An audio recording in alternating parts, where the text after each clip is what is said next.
All right, I think we're good to go. We're good to go. You sometimes make me wait just a little beat. I'm feeling confident tonight. Okay, then I'm going to start the meeting. Go ahead. All right. Good evening, everybody. It is Tuesday, October 15th. It is 7:02 p.m. I'm calling it to order the Common Council Ordinance regular meeting. We are going to start with our roll call. We've got Josh Goldstein, we have Heather Dunn, we have Nora Najewski-Eitner, we have Johan Lopez. We also have some staff members joining us tonight. We've got Vanessa Valadares from DPW, Jim Travers, and Greg Biscelli from TMP. So we are ready to start the meeting. Our first order of business is to discuss and vote on the City of Norwalk Complete Street Ordinance. And so, Brian, we can open the meeting with anybody who might be here who'd like to speak to the ordinance. Sure. So just we have some people whose hands are raised. If you'd like to speak during the public hearing, please raise your hand. Right now we have three, so I'm just going to go on the order in which they were raised. When you unmute yourself, lower your hand, please give your full name and your address, and then please just discuss the public hearing, what we're here for, which is the Complete Streets Ordinance. Thank you. Good evening, Chairwoman Shanahan and members of the committee, as well as the staff. My name for the record. Hello. I would like some. Yes, please. My name for the record is Heather, we're hearing you, so maybe you could mute so that we could hear you. No problem. Okay. Sorry, Diane. Start over. Diane. Sorry. Okay. For the record, my name, good evening. And for the record, my name is Diane Loricella, 21 Little Fox Lane. I just wanted to briefly state that I'm very pleased that the City of Norwalk is pursuing the Complete Streets project. I know it's been many months, years in the making. I think it will do a lot to increase our quality of life, but also create a safer environment. And it's really important to make sure we have all those options other than cars. And I appreciate the work done, and I'm going to be speaking when we get back to the general meeting. Thank you. Great. Thank you very Diane. much.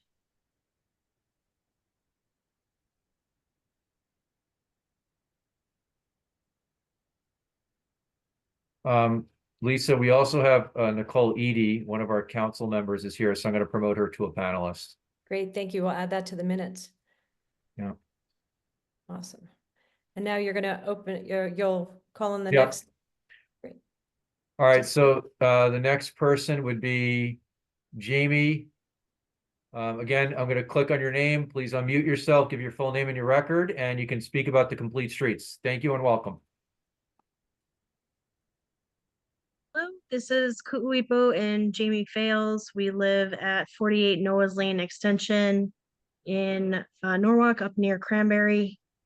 Just wanted to thank you all for working on this ordinance. It's really exciting. I was really happy to see it. I really appreciate all of the work that's gone into it, and I'm really excited about what it's going to do for the city. I specifically like how you've enshrined working with the Norwalk River Valley Trail and the Harbor Loop, and making that a key part of the mobility infrastructure for the city. I've been section hiking the Norwalk River Valley Trail. It's exceptional. I would love it that it connected and would make it possible to connect the entire city. I really appreciate that you're putting the safety of pedestrians first. I like that you have given yourself the goal of releasing a design guide within 30 days of the publication. I really appreciate how quickly that you are making this happen. I enjoy that you have a 3-year rolling project plan, and you're basically going to come up with projects and execute them. I think those are all very important. I really love the 15-minute city. Currently, I spend a lot of time driving between Cranberry and Marvin Beach. I cannot get from Cranberry to Marvin Beach in 15 minutes in a car. I'm really looking forward to the day that I can get from those two parts of town on a bus or on a bike within 15 minutes. We live about a mile from the Merritt 7 train station. It takes us an hour and a half on public transportation when we could walk it, and far less, but you can't because there's no sidewalks or crosswalks. So I'm really looking forward to the 15-minute city. Based on looking at best practices for complete streets on the Smart Growth of America website, there's a couple of things that could be added. One is about design excellence. I think there's a couple references to using like published standards. I think if you wrote that to talk about using best practices in design or criteria and guidance, rather than using that weaker reference to existing standards, that would help make sure that as things are developed, they're developed with a lot of thought and a desire for design excellence. The other piece that I saw that was missing was mandating coordination. So basically requiring private developers to comply with these and participate in complete streets. That's a big part of like the 10 best practices for smart streets. And then I also would really love to have a requirement in there that the sort of the steering committee for complete streets has to engage with Norwalk not-for-profits and community organizations. Right now, it seems like the steering committee is mainly made up of the city. And so it would be nice to have representatives from the community that's sort of required to participate. So I'm thinking of organizations like Norwalk Land Trust, Norwalk River Valley Trail, Sustainable Streets. There's a lot of really great organizations that could be nice to have them required to participate, or that there's a requirement to engage with the city. It's not clear what the reporting frequency is going to be, so I'm not sure how often there's going to be report outs on this. So adding that into the ordinance to make that requirement would be helpful. And then I think there's a number of places where the word charter was auto-corrected to chapter. So if you do like a search for chapter, and just double check that you really meant chapter rather than charter. Those are the only things I noticed, but this was really exciting to read and dig into. So I really appreciate you all for doing all this amazing work. Thank you so much. Thank you. Do we have any other speakers, Brian? Yeah, we do. Just, thank you, Jamie. Did she say chapter to charter or charter to chapter? I think she said Charter chapter. charter to chapter. Alright. We can take a look at that. I'd be surprised, but I don't see charter in here. Okay. yeah. Up next is Mike. Mike, I'm gonna allow you to talk. Just again, full name and address for the record, and welcome, and go ahead.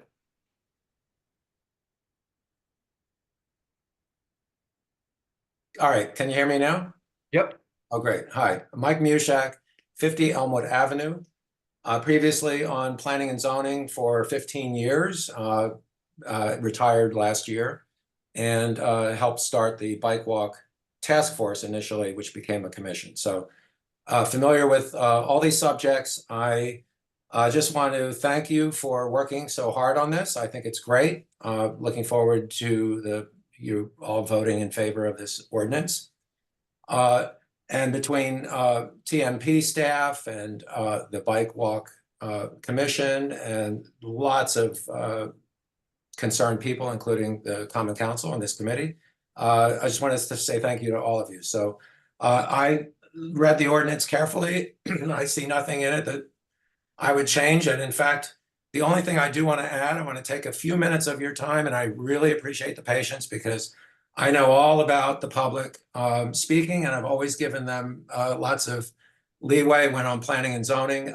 So when we're talking about issues of public safety and saving lives and preventing injuries, which is what this ordinance does, I take it very seriously. And I think, one of the big sort of shortfalls in Norwalk becoming a true 15-minute city, as the ordinance spells out, and the last speaker actually spoke about, which is 15 minutes by any mode, including bicycles, are the state routes through the city, which are substantial. Connecticut Avenue, Westport Avenue, which is Route 1, parts of East Avenue. We can go on. I have been going to meetings for 12 years on East Avenue. 12 years ago in 2012, the first meeting, I presented the need for bike lanes on East Avenue. I since subsequently 2 years later in 2014 did a detailed plan with bike lanes on East Avenue, including 4 lanes of traffic, even though I preferred the 3-lane road diet with a shared turn lane. Apparently the traffic volumes on that road didn't support that, and I respected that.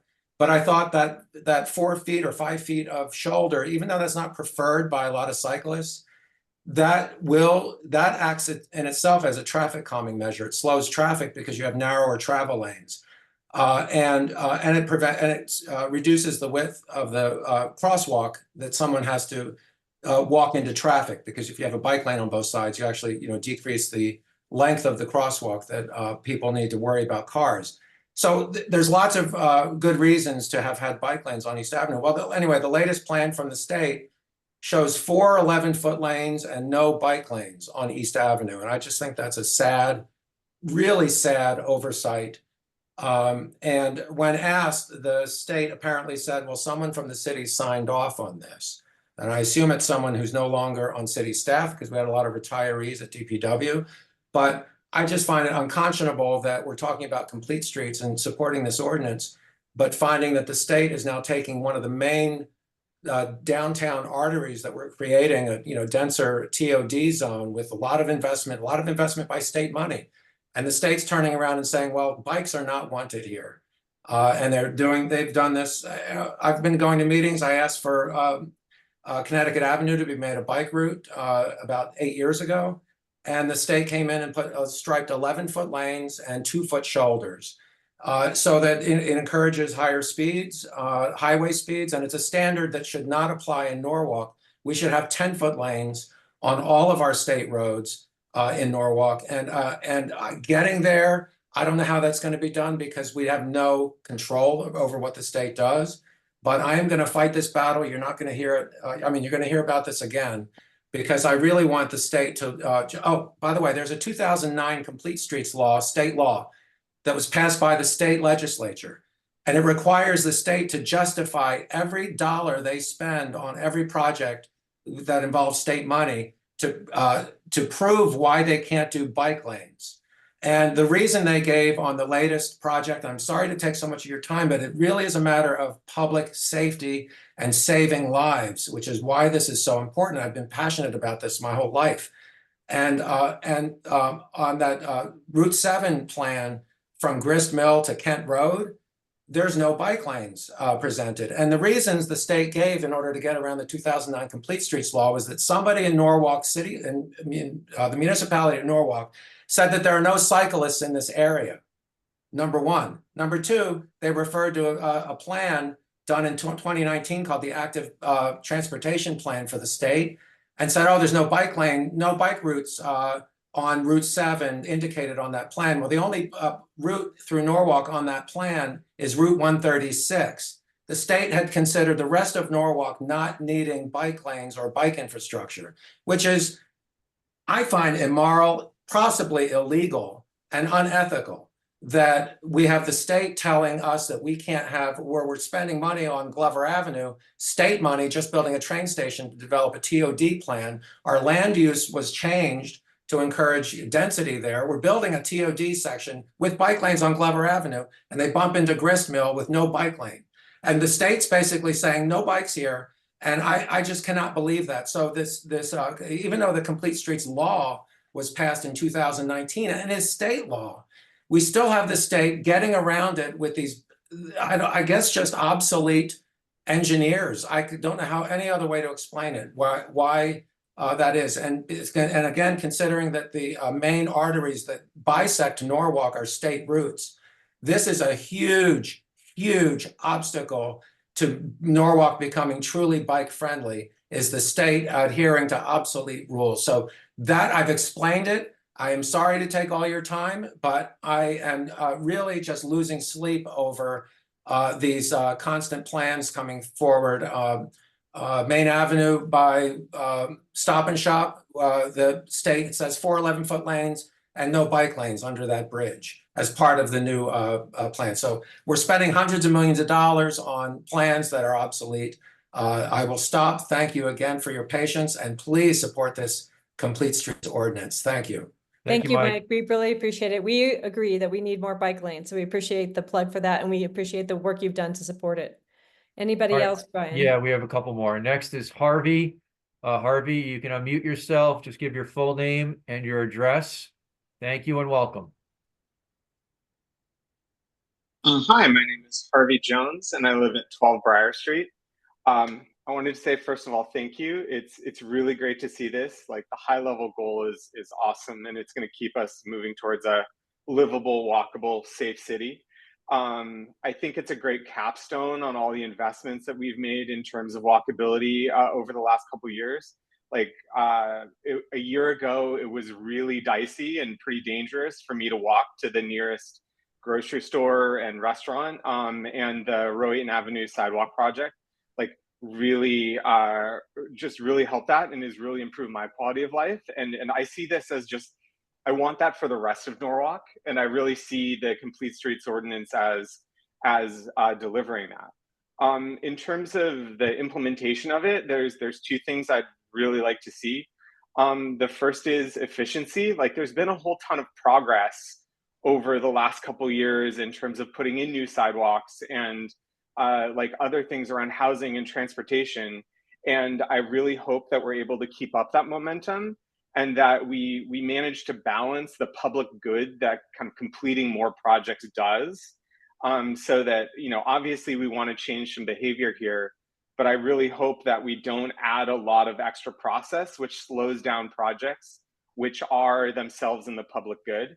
I really hope that either, you know, the committee informally or the guide explicitly puts cost benefit and understands that a lot of the things that we want to do in Norwalk, that, like, just moving forward is itself really important. And obviously we want to steer the projects, but it's really important that we keep them going. And the other thing is focus. I'd really love to see kind of like coherence and a transportation network which really, like, looks at our uses and looks at specific pain points around safety and transportation issues, especially ones that a high number of residents face. And I hope when we look at implementation and how far, for example, we're pushing back on certain developments, that we look at the like whether the recommendations are solving like very specific and widely felt problems, and that we really focus our effort on just on solving the problems that, first of all, fit into a broader whole and the broader plan for transportation, and second of all, are things that are commonly felt by our residents. Thank you very much. Thank you, Harvey.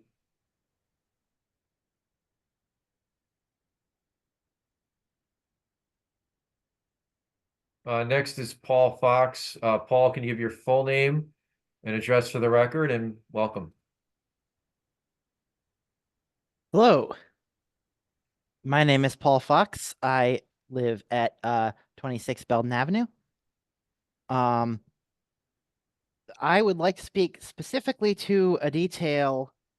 Well, first of all, I'd like to echo what others have said, and thanking the committee for doing this work. I think this is really important progress that we're making here. I would like to point out a specific thing that stood out to me reading the draft ordinance in section 17A3, talking about exemptions. It talks about projects that will have de minimis impact on the mobility system. And one of the examples it uses is signal modifications. But I don't think that's necessarily a very good example.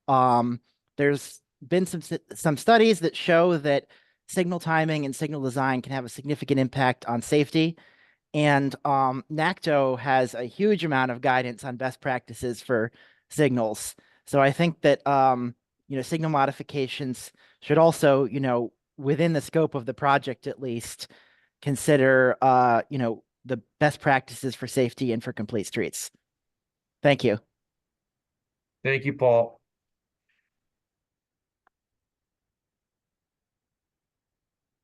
Next is Thomas. Thomas, please give your full name and address for the record. and welcome. Hi there, I'm Thomas Blythe and I live at 25 Grand Street. I'm speaking today to voice my support for the Complete Streets Ordinance. As a bicycle and NTD commuter, I greatly appreciate the initiative to improve safety and mobility for all road users. I would like to highlight that, as mentioned in the ordinance, there are many global organizations which have existing design guides in English that could be references for best practices and design examples, such as the Dutch Transportation Ministry and the City of Oslo, Norway, and many others. Lastly, I would like to emphasize the importance of traffic calming measures and other design features to naturally enforce the desired driver behavior for public safety. Simply, the current state of affairs that 10 over is the standard speed on many local streets and roads should not be physically or psychologically possible. While one car's speed is a driver's responsibility, the population of cars' speed is the responsibility of street and road designers. This is a critical factor for the safety of commuters, students, and all residents of Norwalk. Thank you for your time. Thank you, Thomas.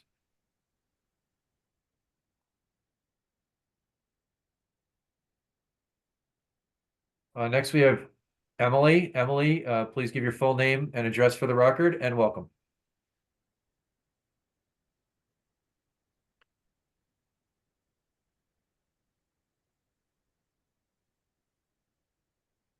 Emily, are you there? Yes, can you hear me? Yes. There we go. Okay. Hi, everyone. My name is Emily Berneman. I'm at 1 North Water Street, and I'm the chair of the Bike Walk Commission. I just wanted to quickly add, I wanted to wholeheartedly support the Complete Streets Ordinance in Norwalk and thank the Ordinance Committee for all their work that's gone into this initiative. I feel that it's a significant step towards creating a safer, more positive, and accessible and inclusive transportation network for all our Norwalk residents. And I'm really encouraged to hear the positive and constructive feedback from the public tonight as we continue to engage with this process and contribute ideas to help us build a more connected and vibrant Norwalk for people of all ages and abilities. Thank you. Thank you, Emily.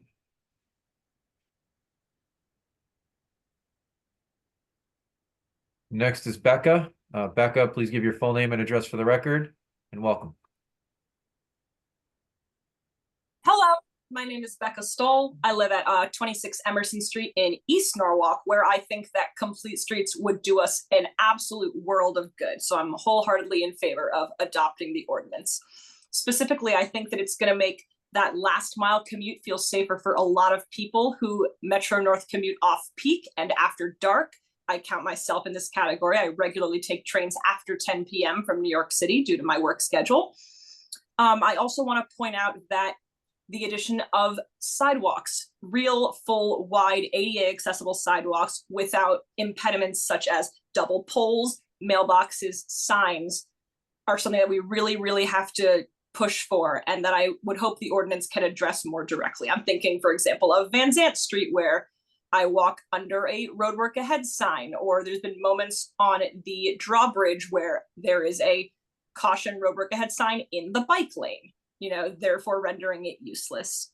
That's all, just voicing my support here and really looking forward to how it can help us make a more walkable, bikeable Norwalk, and especially East Norwalk. Thank you. Thank you, Becca.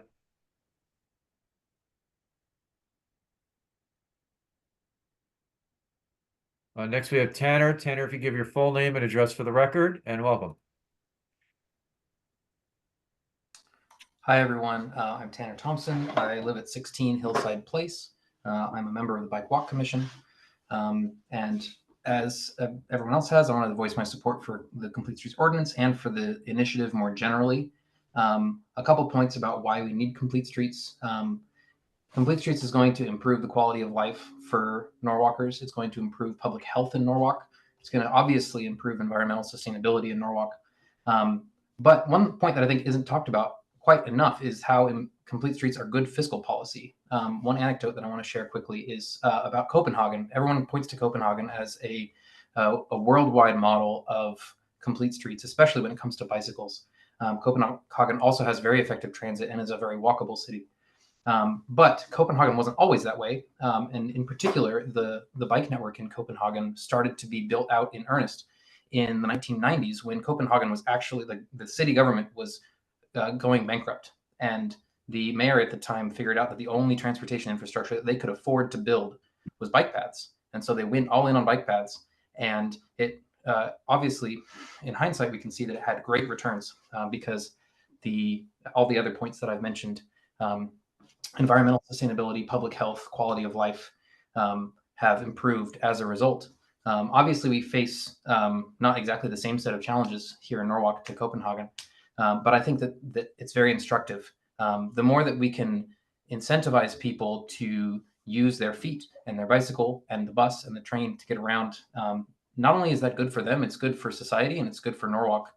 As I'm sure you know, if you've spent any time in city government, maintenance of roads is incredibly expensive, and highway projects are insanely expensive. I think we're looking at $250 million or so of federal and state money to rebuild the interchange between Route 7 and the Merit, which if even a tenth of that was allocated to projects for walking and biking and public transit, that would pay huge dividends in Norwalk. So Complete Streets is going to be a win on many levels, but one of those is a fiscal level, as every dollar invested in walking and biking will pay back benefits tenfold.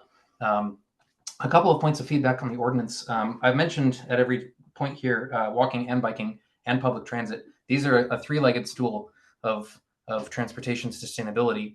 And I want to urge the Ordinance Committee here to make sure that transit is a first-class citizen, a first-class consideration when making decisions about Complete Streets. There's a couple ways that could be done.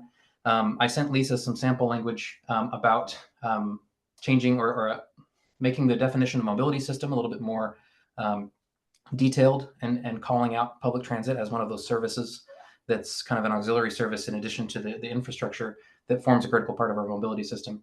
Another thing I'd like to see, and I understand this may be out of scope for this round, but I really like to see transit have some explicit representation on this Complete Streets Committee, whether that's by the leadership of the Norwalk Transit District or by one of the board members of the Transit District, or some other person who we can trust to speak up on behalf of public transit, especially bus transit in Norwalk.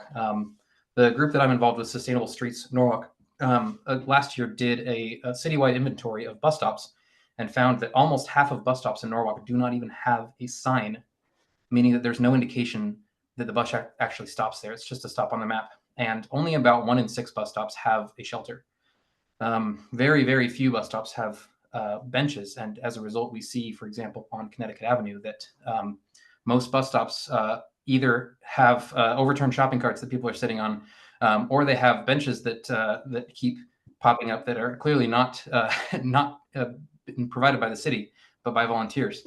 And this needs to be a critical component. This needs to be a first-class component of Complete Streets. I think that because so much of this infrastructure is missing, the bus is often invisible, and people don't consider the bus to be part of the street in most streets in Norwalk. But really, there's a lot of streets in Norwalk where people do ride the bus, but the infrastructure is lacking. And as a result, I think it would be well-deserved to have more representation, both in the text of the ordinance and in the composition of the committee for public transit. One other comment, and that is on the 3-year schedule and map. I love this idea. I think this speaks not only to an effective Complete Streets ordinance, but also to good governance generally and transparency.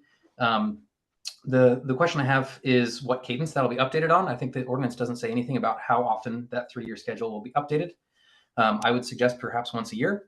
More often would be ideal, but obviously I don't want to be a burden on our TMP employees who are already giving everything they have to work on Complete Streets. So a little more definition around the cadence of updating that schedule would be great. Thank you again for all the work that's gone into this on the technical side in TMP, DPW, et cetera. Also on the legislative side, on the commission or the committee, the ordinance committee. Thank you very much. Thank you, Tanner. Are those all of our commentators? Anybody else who hasn't spoken yet who would like to speak on Complete Streets? I think that's it. Okay, great. So with that, I will close the public hearing on Complete Streets and open up the conversation with our committee. First, I want to thank Josh Goldstein, who has really held the pen throughout this entire process. It's been a lot of work. We appreciate all of the meetings you've had, Josh, all of the drafts and redrafts. We also appreciate Vanessa and Jim's contributions. I think we've sat down with them several times as well. So we have a worn path to both of their offices, and we appreciate all the time and effort that their departments have contributed to making this ordinance what it is today. Before we get started, before I turn it over to Josh, can you pull up the ordinance, Brian, so that people can see the small changes we've made since the last time we all spoke? And then I'll turn it over to Josh to kind of walk through it. All right, so as you can see, in 1-4A, the new language is identified with white, yellow highlight. I'll just read the sentence. The city is hereby directed to develop a complete streets design guide, the new language, a draft of which shall be made available in accordance with section 14B, which is the section below, no later than 30 days after the adoption of this chapter. That's the only change. Yeah, and the reason why we did that change, and Josh will speak to it, is so that we can coordinate the, other members of the committee noted that we had a different process for the adoption versus the amendment. But Josh, I'm going to turn it over to you to take it from there.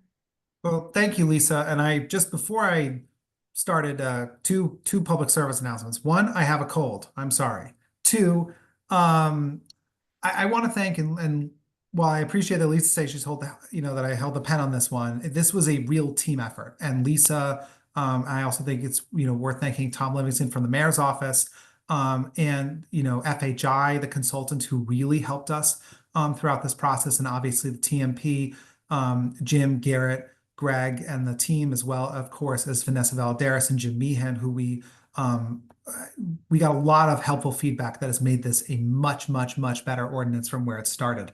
I don't feel I need to do a blow by blow, because for those committee members, you've seen, this ordinance obviously has not changed a lot in the last month or so.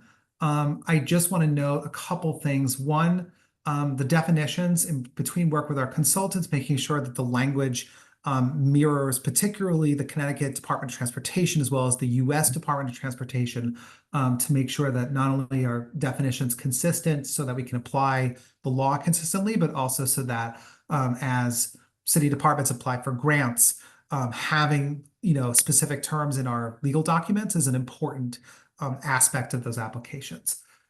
You'll see in 1.3, and that really starts on page 4, we put this is a policy change that we have been talking about for a long time in terms of street design. And that policy is enumerated in the ordinance. And you can see it on page 4 and a little bit of page 5. I don't feel like I need to go into every aspect of this, especially since I actually think a lot of people on public comment did a very good job going through it. But suffice it to say, the main goal of Complete Streets is to make our streets walkable and safer and multi-user friendly. Or I think the term is multimodal, but a lot of people don't know what that term means, and God knows I didn't when this process started. But to make it so that, frankly, it's not just cars on the road, and so that people have access to public transportation, people can bike, people can walk, people can, if they are in a wheelchair, they can get from point A to point B without, the goal is to get them without much of an impediment. Obviously, we have a legacy of a lot of sidewalks that were either not on busy streets, or were partially done.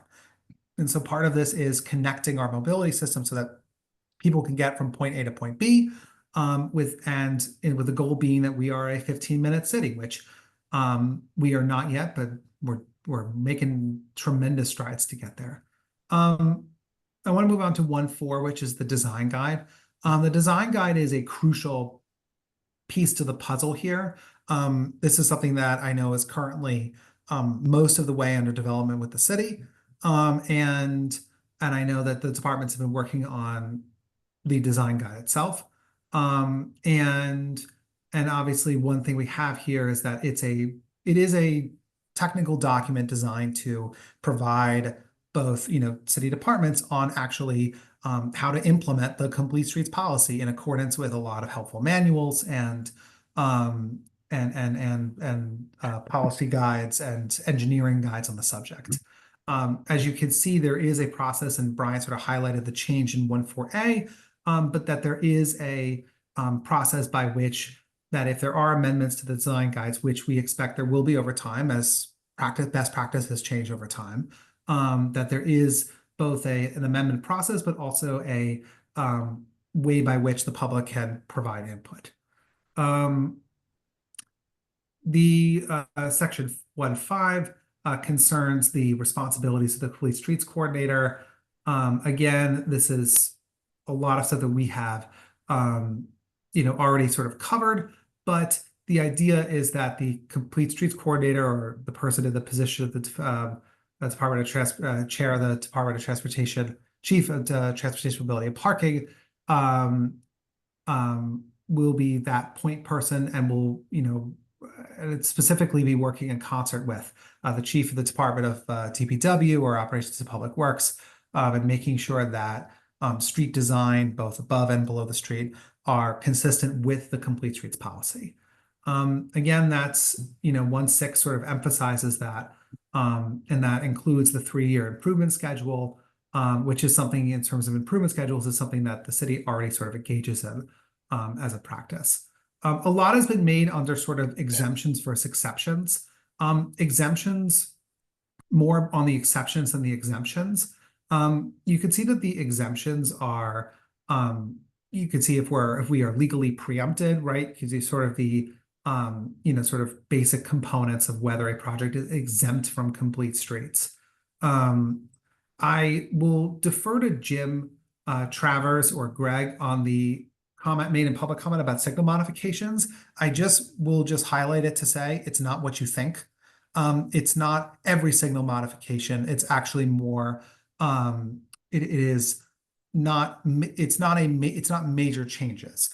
Jim, I don't know if you want to just touch on this right now, since it did come up earlier tonight.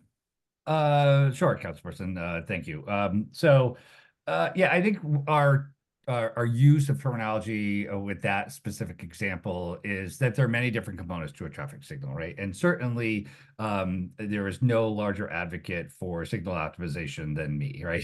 And I firsthand know the importance and the results that come from good signal optimization. I think what we were looking at here there's a variety of different components that makes the signal operational. So in its issue of detection, right? So there are different forms of detection, whether we have loops cut into the road, whether we have video detection that's unmanned, whether we have a camera detection that's capturing where the vehicle are. Those are the types of additions that we were that we had in mind when we were talking, as an example of signals, is just how what would be a normal maintenance or state of good repair issue that those are the types of improvements we were talking about. Thank you, Jim.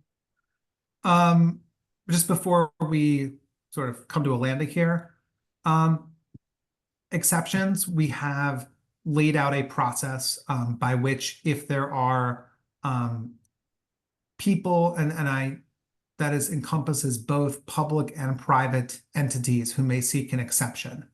You can see that B sort of lists, and it's not an inclusive list, but a list of reasonable and appropriate reasons for requiring an exception. But the thing that I want to just highlight on, because I know this came up in public comment, was sort of referring to it as a steering committee. It's not really a steering committee. The Complete Streets Committee is really designed to meet and adjudicate exception requests. There is a process by which reports are supposed to be disseminated to the members of the committee. They then have a certain amount of time, I believe it's a 45-day review period, to review those exception requests so that they can be done in a timely manner that doesn't both derail projects, but also we do not want it to be used as a tool in a nefarious effort to derail projects. That committee is composed of both city employees as well as appointed officials. and the composition of that committee is in the definition section of the ordinance. And of course, and one of those, the two appointed officials are the chair of the Bike Walk Commission, chairperson of the Bike Walk Commission, and the chairperson of the Planning and Zoning Commission. The idea being that it's not just city staff, that there is some input from residents and appointed officials. There is, that anyone seeking an exception does have legal rights and due process rights as enumerated in the ordinance and as reflected in state law. But I just want to make it clear it's basically an exception review board, not just an overall policy committee. And then of course the last part is about progress reporting, and the idea being that it's going to help us be able to show the people how we are implementing complete streets in this city, and the progress in implementing complete streets policy across the city. And that annual report, which is something that Jim and Garrett and the TMP team sort of engage in that practice already, to sort of report and distill statistics, and it's very revealing. I mean, this is a way to help us sort of really get a handle on the complete streets policy at work, which is obviously what a lot of people here on the call and out in Norwalk really want. So we want to be transparent in that effect. This is obviously, a major piece of the puzzle. We're going to talk about some of the other pieces of the puzzle after the public hearing, namely amendments to ordinances to make sure they are consistent with the policy that we are seeking to pass onto the Common Council here tonight. But I just want to, before I end, want to thank the members of the committee who have really taken the time to dive into this, who we've all spoken with, who've given a lot of insightful comments, and we've been able to make improvements upon. Other members of the council who aren't members of the committee, but who have taken an interest in this. And then, of course, city staff. And frankly, the most important are the many residents who really care about this and who have spent a lot of time showing up at night at public hearings when they have work schedules and making their voices heard. And it's not just here at the Ordinance Committee. I mean, at the public hearing, at the budget public hearing that happened a few weeks ago, many of the comments were about passing complete streets policy and transportation infrastructure improvements. And I think it's important to show both here, not only that we're willing to talk about it, but that we're really willing to do something about it. And that's something I'm really proud of. And I'm proud that we're at this place with this policy and project. Great. So I just have one comment before we'll open it up to the rest of the committee. Tanner mentioned that he sent us along some ideas about how to maybe change the definition of mobility system. And I wanted to have Jim, sorry, I've got some beeping going on, have Jim just speak to that one definition. If we could go to mobility system there, Brian, so that we can show that definition and explain to the general public why we feel as though that definition covers the concerns that other people might have had about transit being properly involved. So Jim, you had some comments you wanted to share on that. Sure. So after we spoke today, I took those comments, I shared them with our consultant. And I think, it solidified the conversation that we had, is that, we really were looking at this language, that was broad, but was consistent with the language that you would see coming from the FHWA, right?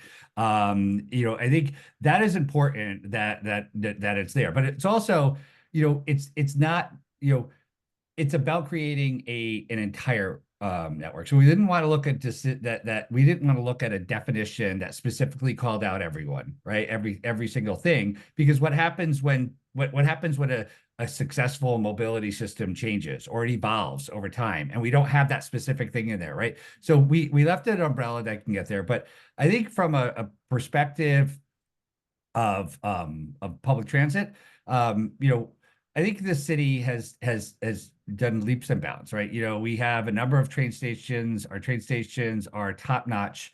We work very closely with the transit district, and in fact, we're working with them through a COA, an operational analysis to really look at how we could improve situation transit in the city. We were one of the first to come to work with them on first mile, last mile, and Norwalk should take that as a big feather in the cap, right? We are doing things that aren't being done in every other community in the state. We're going to be the first municipality in the state to introduce transit signal priority, which will be emitters on a bus that will be able to extend the green time or advance the green time on traffic signals as buses are arriving, so that we can ensure that we have arrivals on time, right? So I think calling out just one, I think then causes pause to call out specifically to all, but more importantly, I do think there's a value in us maintaining the same language that we see coming from the federal government and in our partners at the state as well. So that definition really tracks with what the Federal Highway Administration does, and that's why we use that, so that when it's recognized in grants and it's recognized, in other types of documentation. So we just want to keep it standard, which is why we use that language. Yeah. Got it. And this Great. is about prioritizing everything, right? So this is putting there. So everything is at the top. Gotcha. So other comments or concerns from the committee members? At this time, I'd like to open up the conversation to our committee. I mean, I know you guys have seen this about 1 million times. I feel like we almost are like dreaming about it at this point. So if there's not really further comments, we can vote to take it to the Common Council if on somebody's motion. Jim, you want to say something more? Yeah, if I can for a second, because when listening to the comments and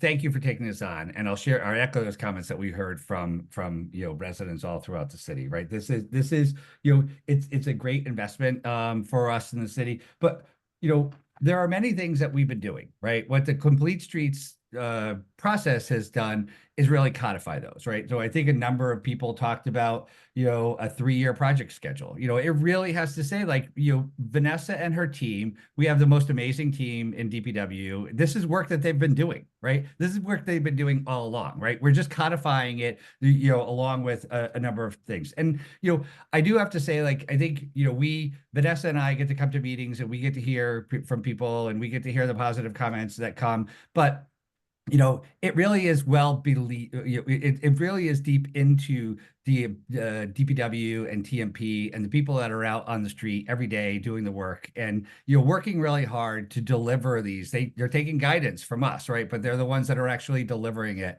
And I think the Complete Streets Design Guide will help to deliver that, right? It'll be another tool. It is not a magic wand, right? And it doesn't mean that we still don't engineer our roads.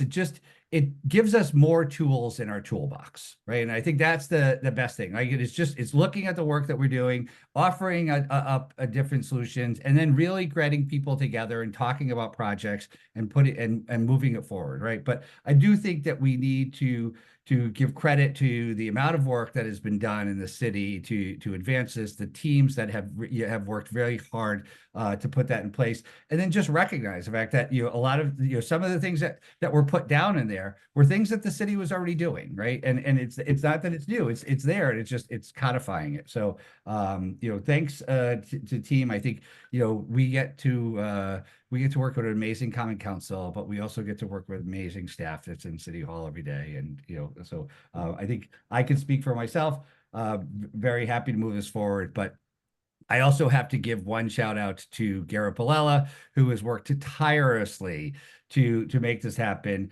Massive amount of hours where I've been saying he needed to take a break. And so and he wasn't listening to me, and he's actually home quite ill right now. So hopefully on the mend. But so he's unfortunately tonight was the precipice for all of it, and he wasn't able to make it. So major call outs to Garrett, who worked really, really, really hard on everything to get us where we are. Second that 1,000%. Garrett was instrumental not only in helping us wade through a lot of sort of the really nitty-gritty policy and technical engineering details, but also was a very effective liaison to help the consultant help us, especially in areas where we didn't understand what they were doing. just because they come in with a level of expertise that we don't have. So Garrett did incredible work. Also, Garrett knows how to paint a street. If any of you came to the Complete Streets demonstration project, that was pretty awesome. So hope we can get to do more of that in the future too. All right. Yeah, so Garrett, wherever you are, we hope you're sleeping and not watching this. That's for Yeah, sure. please. We'll see. We'll tell you what happens tomorrow. So any further comment or Heather? I have a quick question, actually. For the committee that's put together to review exceptions, was there any discussion about including police officers? So that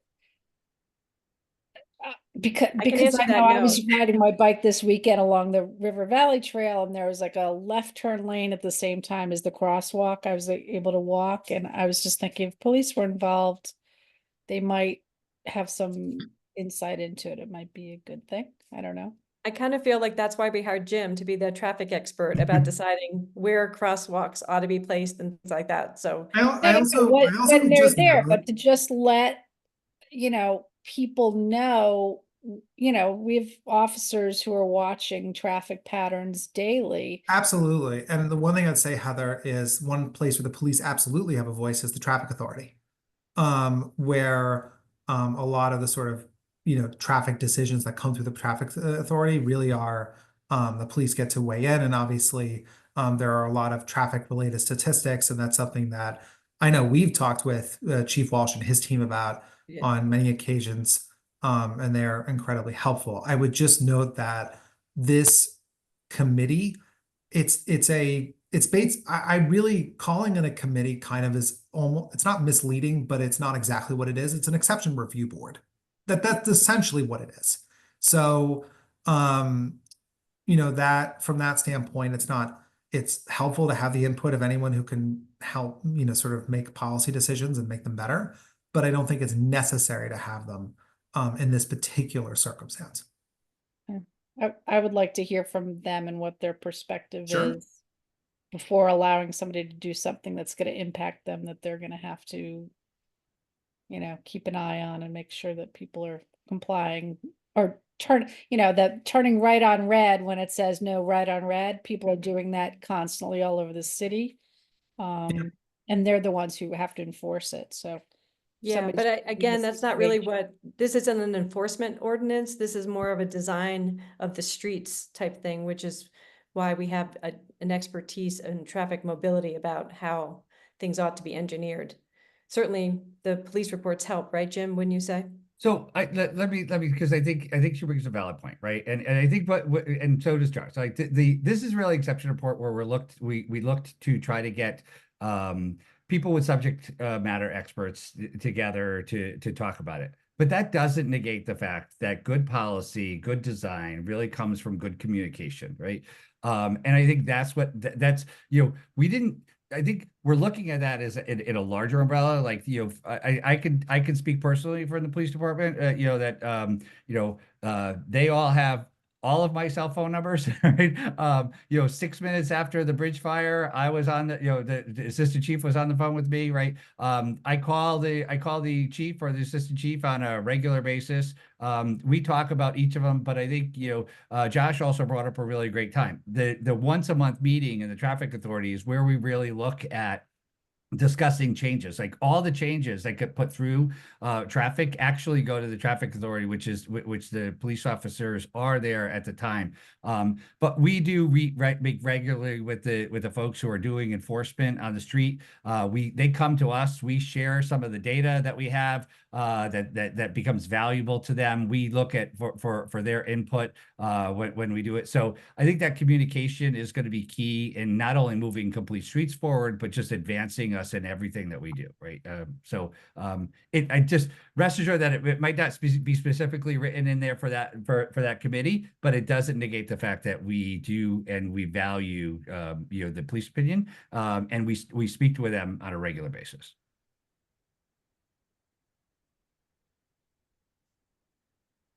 Other thoughts or comments? Seeing none, I'll entertain a motion to take this to Common Council.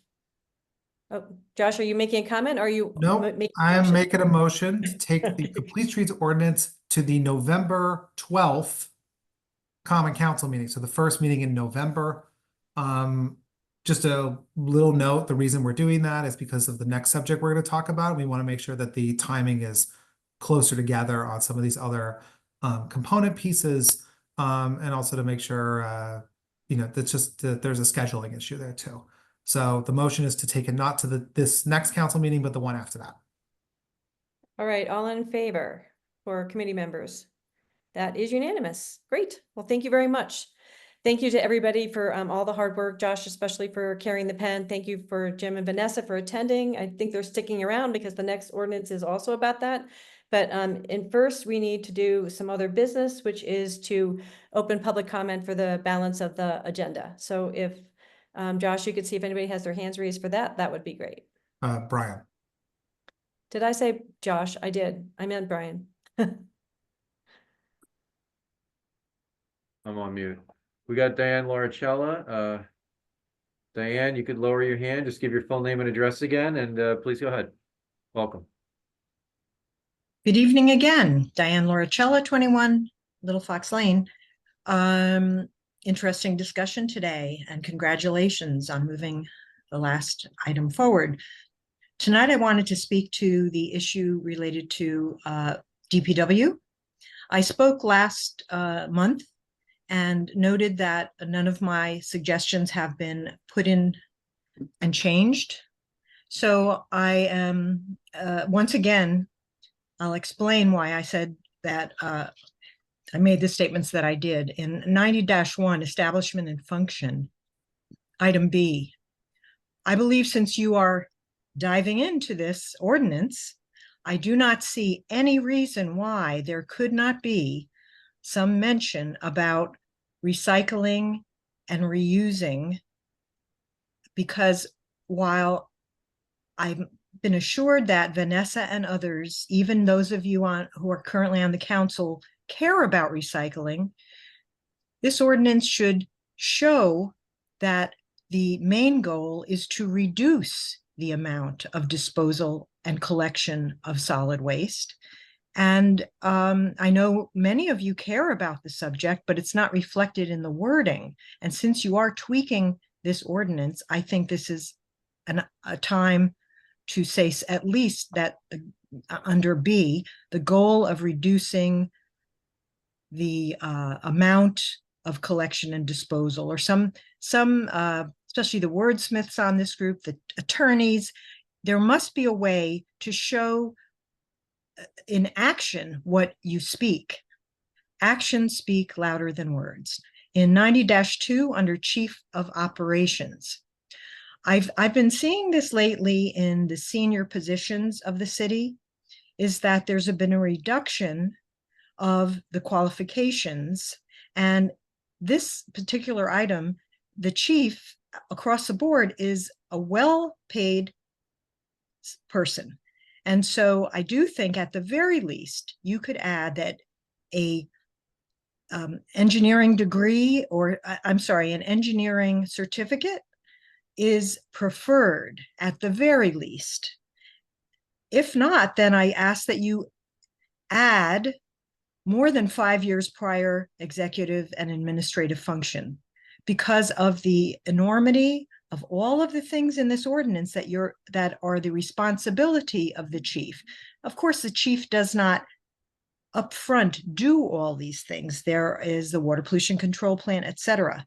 But the thing is, they have to have an aptitude to understand what engineers are telling them. Even though there is in 90-5 a principal engineer, the person at the top needs to have the aptitude and the knowledge, the wisdom, and the connection so that they can make sure that whatever their staff does below them, that it is going to help save money, keep us safe, help us keep healthy in the waters of the state of Connecticut, etc. Under record keeping, I again ask that there be, that you reestablish some accountability of record keeping, that the chief would be responsible to make others do. I would like to know when it refers to the accounting of expenditures. So I'd like to know who then will be responsible for the accounting of all expenditures.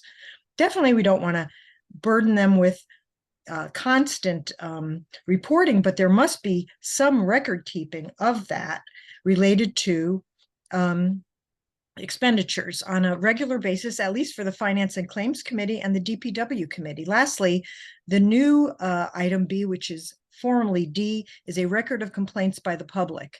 I believe the public needs to understand that this record, which was on the books, is available. Where is it available? And also, I'm hoping that this city, now there are still too many streams of places where people can file complaints. It would be really great that we have one feeding structure so that the public will know where to look to make sure that their complaints or their neighbors' complaints have been handled. So please, once again, please try to take item B, 9D-1, item B, add the goal of reducing, or at least mention recycling, or some other phraseology. And then please make sure that the chief of operations has an engineering. I know that some of you went back to the mayor, but none of you are engineers, to tell you the truth. So please, I do think it's important to have an engineer at the top of this very important department. I don't know if Vanessa has such a thing, but I hope she does. I thought she was an engineer, but I'm not sure. I don't think we should in any way reduce important positions to accommodate folks that we would like to hire. And not this trend of hiring consultants all the time. In our senior operators, senior staff that gets paid very well, they should be able to have the same skills so they can decide whether their consultants and staff are handling things correctly. So thank you for your time. I hope that you listen to at least some of what I say and keep an open mind this time, please. Thank you. Thank you, Diane. Anybody else? Does anyone else like to speak? If so, please raise your hand.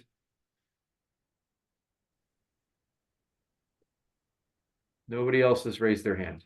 Okay, so I'll close public comment at this time and go back up to the agenda because I was looking at the ordinance. Closing public comment brings us to the acceptance of the minutes at the last meeting, September 17th, 2024, which is a special meeting.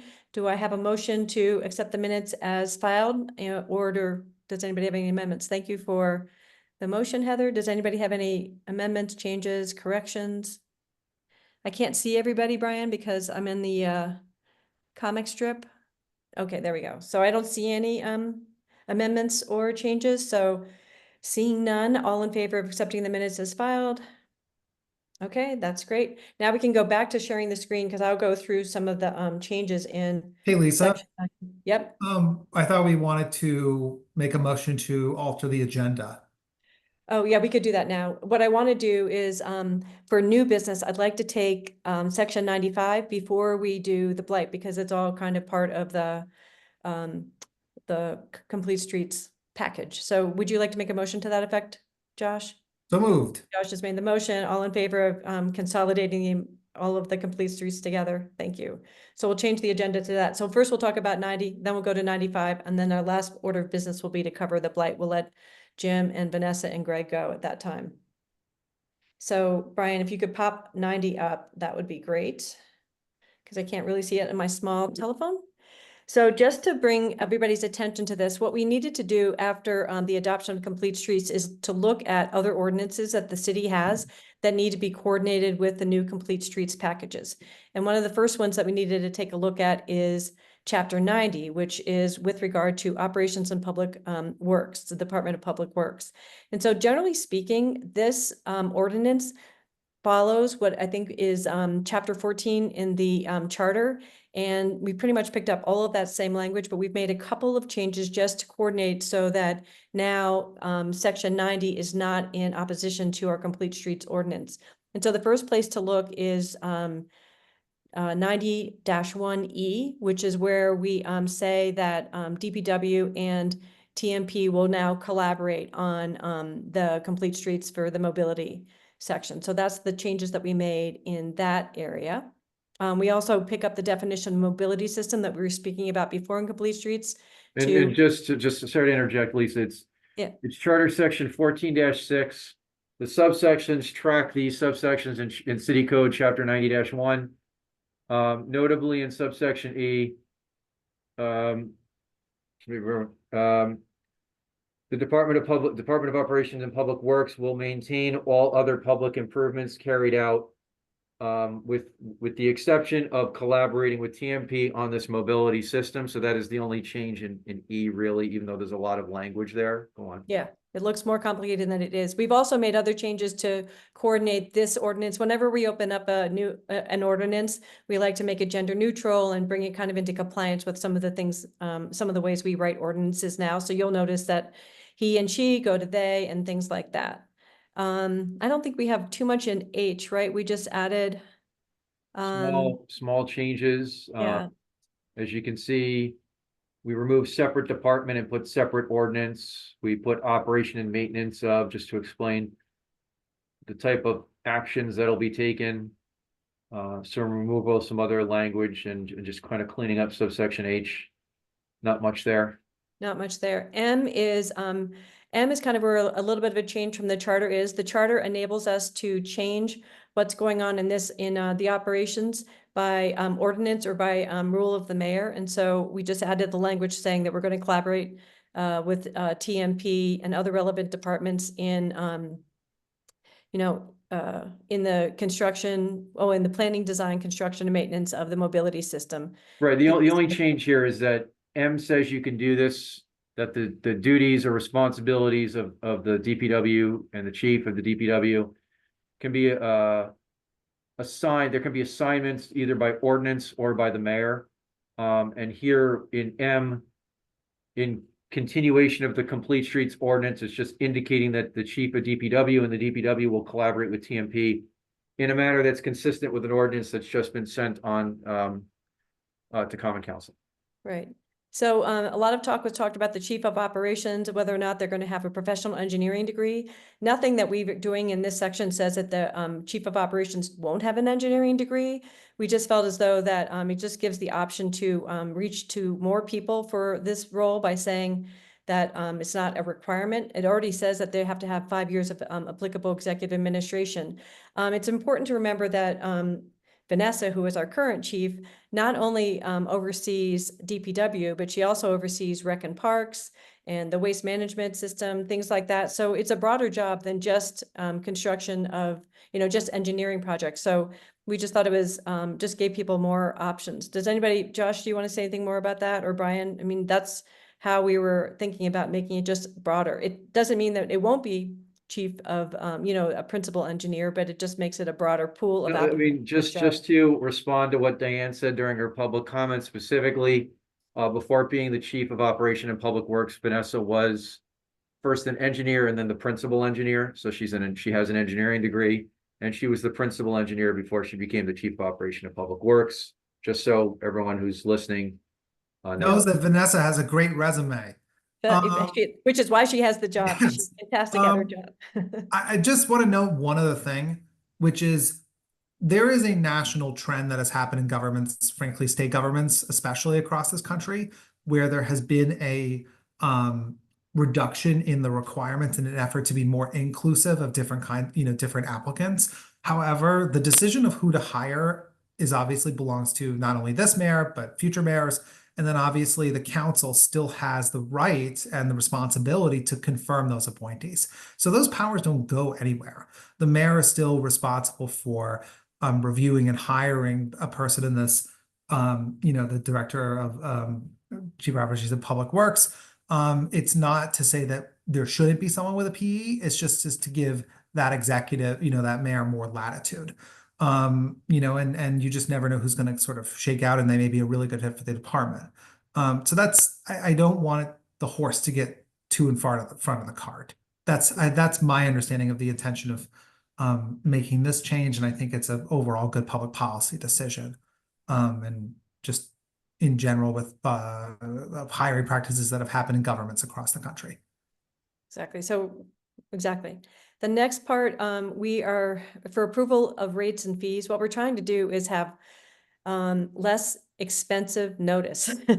So we're basically trying to put it in a situation where we're going to give public notice in a manner consistent with the charter of the city of Norwalk. The idea being that right now we have to do a lot of publications in newspapers. It's highly, highly expensive. So to the extent that we don't have a requirement by state law or, oh, sorry, I've got these noises going on, but I have to have. Ordinance. Yeah, an ordinance, we just try to limit it to what is the least required. The last charter revision has taken it away from having to have newspaper publication, but there are some places, for instance, I think Vanessa will tell us that with the water pollution WPCA. control, yeah, the WPCA in the next section, we have to have it published in newspapers. So that is the changes there. Yeah, just quickly, an example would be in our charter and in our ordinance, the ordinance committee must have there must be a public hearing before any ordinance are passed.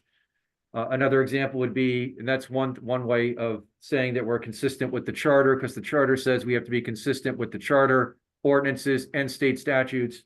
And then the second example here is the WPCA, where it doesn't matter what we want, the state statute says we must have a posting in the paper. And so therefore, instead of constantly trying to tinker with 90-4 A and B by amending what everything is, we just say consistent with the charter, because the charter says that we need to track ordinances, charter, and also state statute, obviously. Right, so we're just trying to consolidate the language there. And then the final sections that are big, let me look at 96. I just think that we just say that, so 90-6 is to try to free the chief from having to sign other engineering services that are done by other departments, other principal engineers. That would be if TMP has principal engineer that provides plans. In this case, we would want the chief to look at and oversee those, but does not have to have the requirement that they sign it. And then D is, if you can roll that up a little bit so I can see it a little bit better. That's just, once again, trying to make, putting the collaboration that's required from the Complete Streets back into this section. And then the recording requirements, we went down in 97. We talked to Vanessa, we talked to Tom Livingston, the chief. A lot of these things that are required in the record keeping are already being done by our finance department. So we're just taking those requirements out because they're being done in other ways. And Vanessa can describe those if anybody has concerns about that. And those are pretty much the big changes. So any questions, or Vanessa, do you want to comment on, some of the reporting requirements where we were trying to take stuff out of the ordinance that is done by other departments on the reporting requirements in particular? No, I don't have any comments on that. Okay, so just clearly, it's being done by other finance officers and operations. So just opening up for questions and concerns from the committee. This is the first time we're putting through the draft, so we're happy to take any questions or comments, starting with Johan. Thank you, Chair. I have a quick question. Does 90-1, does the terminology does it automatically encompass recycling as a key component, or do we have to explicitly differentiate? I think Vanessa, wouldn't you say that, solid waste is otherwise, how would you change that? It covers that activity, doesn't it?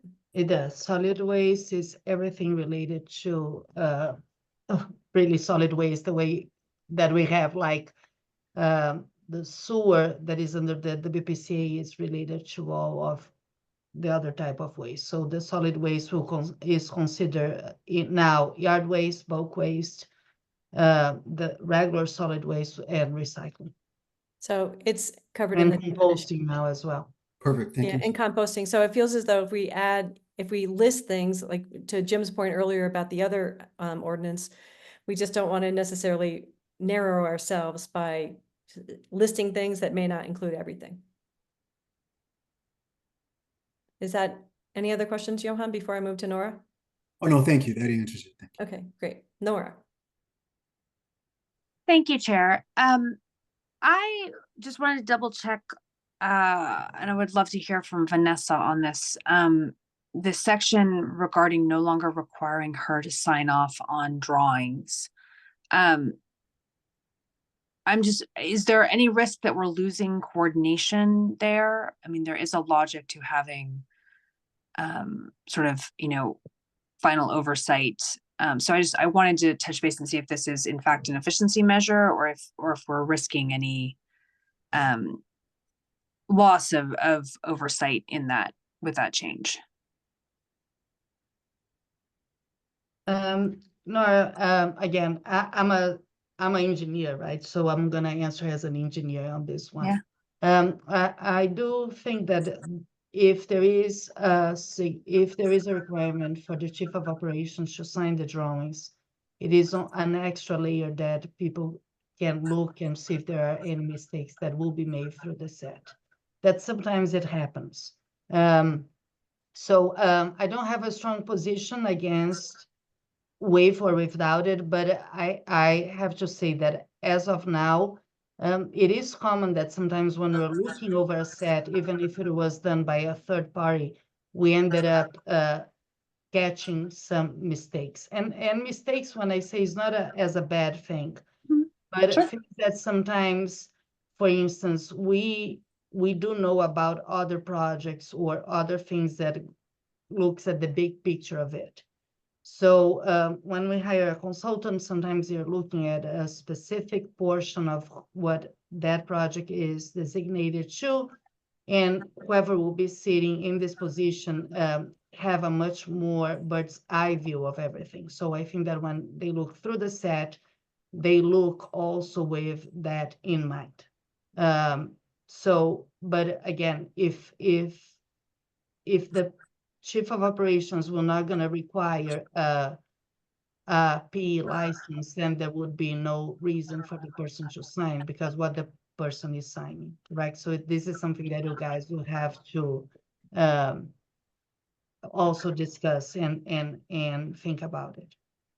But also, Vanessa, what we tried to do in order to respond to concerns about that is that we want to make sure that it says where the principal engineer has been given an opportunity to review and provide comment. So your department would still be, the idea would be that you would still be given this project to review and have comment, right? The idea was so that if the TMP goes forward with their principal engineer signed plans, you guys don't have to countersign a plan that another department's executing, right? Wasn't that the theory when we were working through that? Right, that's what you guys presented, that we always going to be collaborating, and we still also have the comments for sure. Josh, do you have any other thoughts about that? This is something we really toiled over. I mean, look, the shibboleth, the real key to this is the collaboration and coordination. And frankly, Chapter 90 was written at a time where there was no TMP. And in order to make sure that the policy is consistent across the ordinances, this was sort of the compromise, and I mean compromise not in a bad way, but a good way. I mean, making sure to work with the departments and come up with a solution where both it's not where DPW is in a position where they're signing off on street design work, which just so the thing is not, they're just not as expert in certain facets of that as others. And the reverse is true also with TMP, and like they don't have expertise in sewage and drainage. So it's making sure that the complete streets policy is going to be implemented in a way that works so that the city departments can work well with each other. Having a extra sign-off requirement, I think, can sometimes counteract against sort of the policy goals here. I have to admit, I want to think about this one more. I'm concerned that as written, it does not sufficiently ensure that everything is in fact coordinated, right? I mean, giving the principal engineer the opportunity to review and comment is maybe not strong enough, right? There is review and comment doesn't necessarily mean that the comments have to be acted upon. And so I have some concerns about that. So I want to think about that more. I'm just not sure that it really sufficiently protects the city in terms of having the person who ultimately has the department that ultimately has the responsibility for implementation on a lot of our roadway projects to really make sure that they're fully coordinated. And along the same lines, I very much hear what you're saying, Josh, on the chief role and requirements, I guess the question is just to confirm, I want to make sure I understand. Even if the chief did not have an engineering degree, the principal engineer would still be required to have such a degree. So we would Yes. still be required to have someone in the department who Yeah, had I mean, that level of expertise. Yeah, and as a very practical matter, Nora, there needs to be someone who has the licensure and the, you know, the ability to literally sign off on designs. That person, you know, obviously Vanessa has the sufficient licensing to do that, but good news is so does Jim Meehan. And the principal engineer is the person who is required to have those credentials. It's not to say again that the city isn't going to hire someone in Vanessa's position who, like, it's not, they're not required to hire someone who doesn't have that qualification. Sure, of course not. That's, I just want to make it very clear. It's not, because I think that's kind of gotten a little misunderstood through the ether, which is that we're not saying the person must not have this qualification. It's just saying the person who you're hiring, you know, who, again, Mayor Rilling, future mayor, may hire does not have to have this qualification. And again, if the mayor feels that person is sufficient and the council does not feel that person is sufficient, then the council can invoke its powers. You know, and you know, that we're not stripping anyone's legal authority to both appoint and oversee and confirm. And also, Nora, not to complicate it, but TMP has its own principal engineer. So they do have the qualification to prepare those designs and submit them. So it's not as though the city's not protected by having a principal engineer sign off on the plans. In this case, Garrett has the principal engineering degree, right, Jim? Isn't that the case? So it's not as though a principal engineer is not signing off on these plans. There is a principal engineer with the proper qualifications signing off on the plans. So the city should be protected. Okay, it's interesting. I'll definitely have to give it some more thought. I just, at the end of the day, I think that having a buck stops here is usually very valuable for any organization. And I worry that having two places where the buck stops is a potential for conflict in the future. I think that's ultimately my largest concern here. But definitely something that I think we should continue to think about, and I'll give it some more thought as I hear other people's thoughts. Okay, so Heather, you had your hand up next. Yeah, I do have concerns about removing that requirement, because I would want somebody who is at the head of an organization to have knowledge of everything, and I think that's why Vanessa is so successful. And I would want that for every person that we hire from then on, but that's me personally. I would love to hear from Vanessa on how important she thinks it is and what the pros and cons are of somebody at the very top having that skill set. She would. I think it is important, to be honest, and I think that you don't take my advice is don't take this ordinance change, just focus on the complete streets. I think that we should look on everything related to public works. So again, there is a big portion is the WPCA. Now, the WPCA is committed to $100 million capital projects in the next 10 years. So I think that maybe I understand, Josh, the position that you guys we're not going to make it as a requirement, but will be willing to one. But at the same time, I think it is good to have an engineer. Sometimes when you're talking, when you're in meetings with other agencies, I think that is important that they understand that the person has that type of background when they are pushing back on something. No, I think that's very helpful feedback. And obviously, you know, one of the reasons we're bringing this, you know, tonight is to, you know, have some more substantive discussion, you know, and obviously that's why we do this. So Lisa, I don't know if there was anything else you wanted to add. Nothing more on that ordinance. It's pretty straightforward.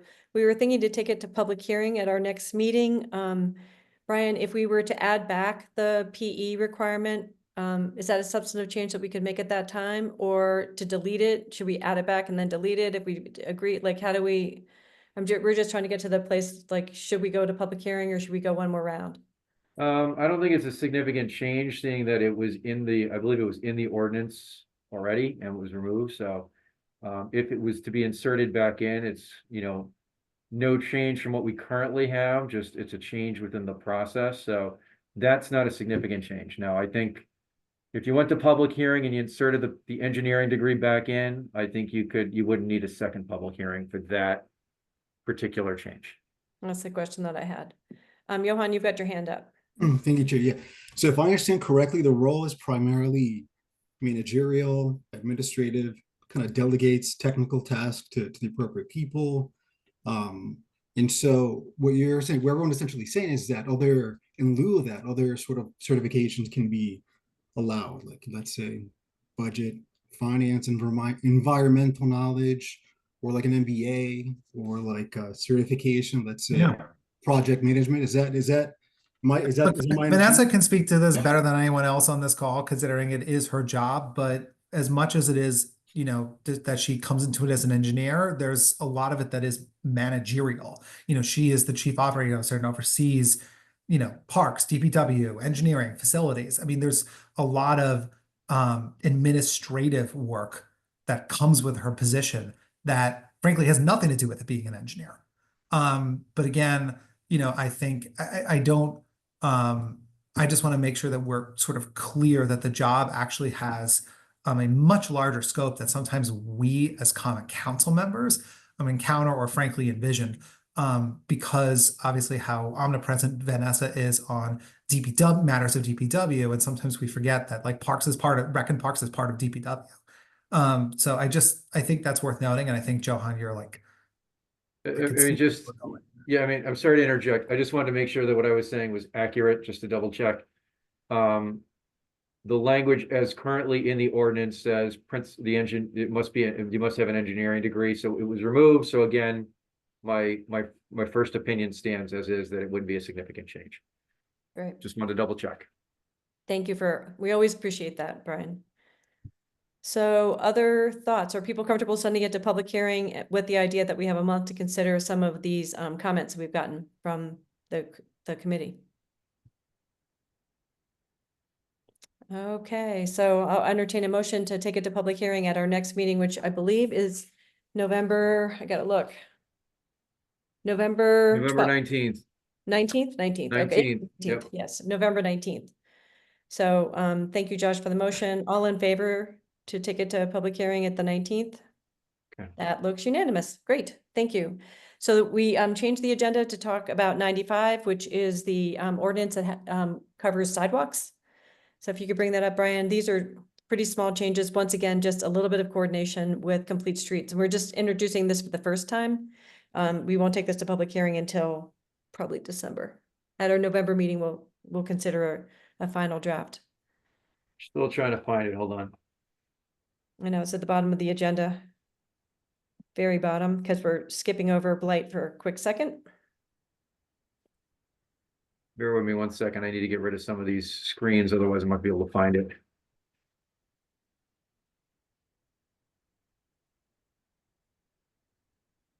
We have tiny changes, so it's very last page. There it is. Several pages, yeah. It's tough to see because the first page has very small writing. Yeah, I'm having the same trouble. So it's actually not the very last page. It's actually long, but small changes.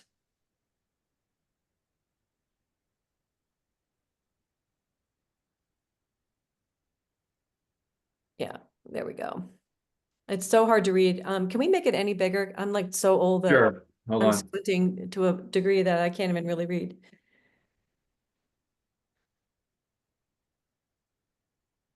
There we go. How's that? That's better.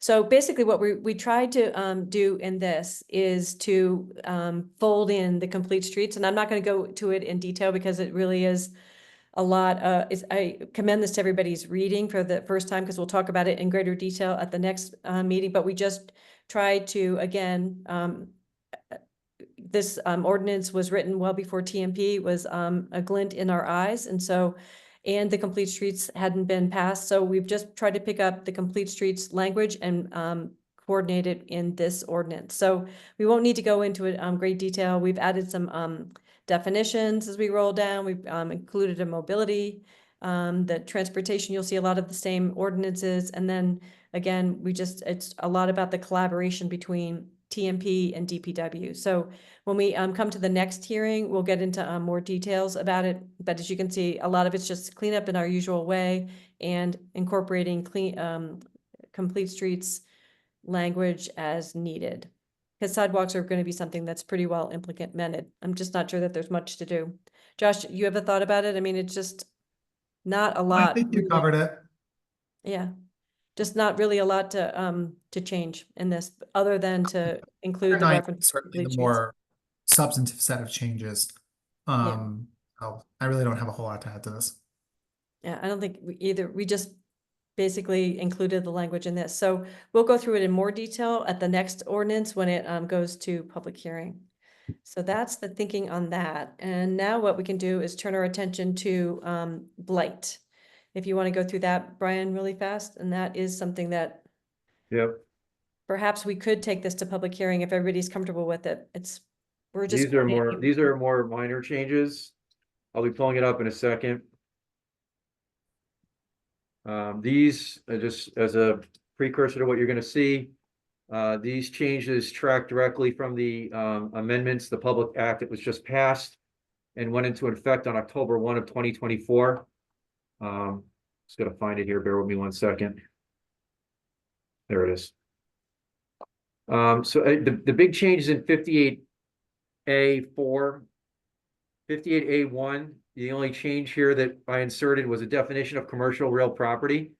Again, because you'll see in 58A-4 for the first time, the state has decided to specifically break out the fines and penalties for different types of property owners. So there's the definition in 58A1, which is why 58A1 is here. All the rest of it, as you can see, there's no changes there. 58A4 is where the real change is. Specifically in 58A4, subsection B, subsection 1, and then you see A, subsections A through D. The process has been amended. Specifically, there were fines of $150 per day, $250 per day, and $1,000 per day, depending on the type of property. Here, the state has broken it down further, and for real property owners who contain 6 or fewer dwelling units, it goes to the original fine schedule of $150 per day, $250 per day, $1,000 per day. The only change in that first subsection is that it's limiting it to real property containing 6 or fewer dwelling units. The more significant change. Yep. Can I ask a question? Yep. Why 6 or fewer when we have a difference between 3? Does that come from the state, or That comes from the state, yes. So these amendments come directly from the state language, where they are differentiating between smaller properties and larger ones. As you can see in subsection B, more than 6 but fewer than 40 dwelling units, they're charging 10 cents per square foot for real property. 40 or more, 12 cents per square foot, and then they differentiate commercial real property from these residential properties, and commercial property is capped at 10 cents per square foot. So those are the changes that were made by the state pertaining to blight. Again, under our current system, it would be $150 per day, or $250 or $1,000, but the state has changed what we're allowed to charge, and the city only has the ability to conduct blight and enforce blight based on 7-148 of the general statutes. And so the changes that I'm telling you in the public act are going to be instituted into 7-148. So if we want to continue to enforce blight effectively, we need to make these changes to the blight ordinance so that we can enforce blight as to all property owners, whether they're commercial property or whether they're, residential units of 6 or less, 6 or 4, 6 to 40, or 40 or more. I have not looked through the legislative history yet. If you ask me, I will, as to why or what caused the state to recommend these types of changes. I can certainly see what their thought process was in the legislative history of this public act. I'm more than happy to do that. I haven't had a chance to do it yet. I wanted to make sure that we had the language correct so that you could all see it. But I'm more than happy to provide an update as to what was behind their thought process when they came up with these changes, if that's what you would like, Heather, or anybody. So my question was, because I know that like the building inspector can go in and inspect, I guess they have to inspect every year. Yeah, Units. I know the fire marshal has a limitation in that regard Right. as it pertains to inspections of, I forgot the property numbers. I think it might be two or more or something like that. So why wouldn't 3 be the magic number of allowing blight, that line in the sand? I'd like to kind of.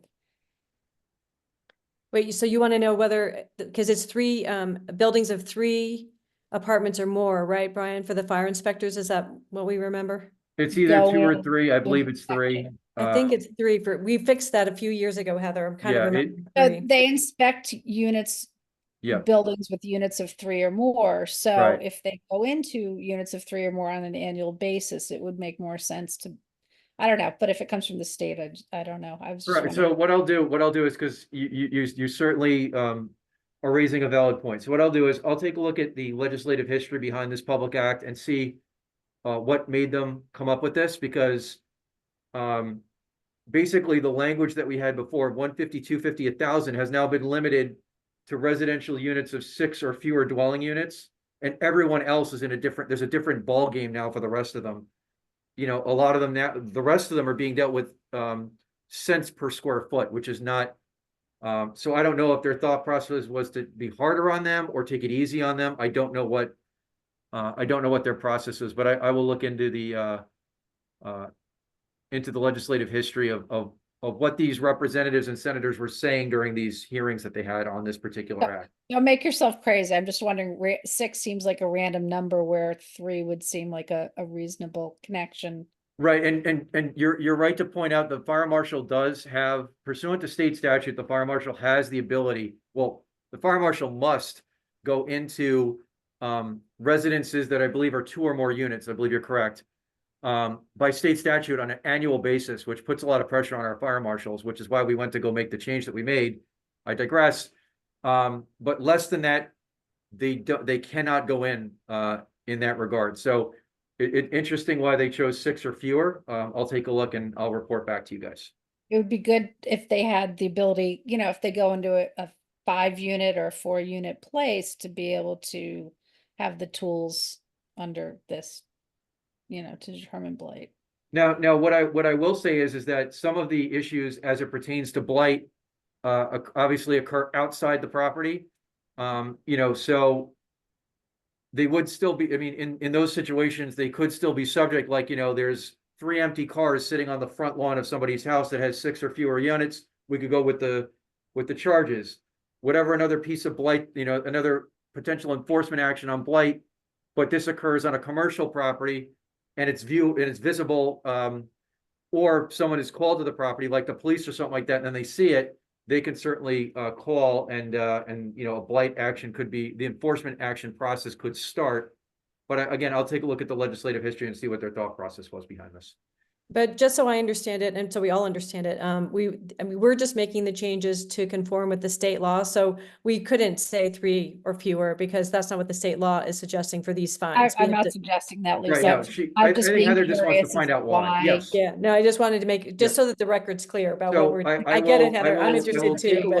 I'll take a look at why they came up with this. 1, 2, we can't do something that's different than the state.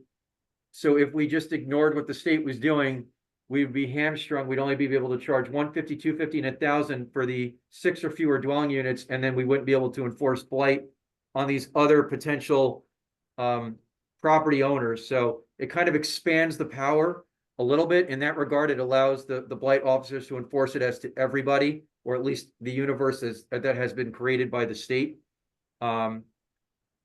but I will report back on that on the thought process.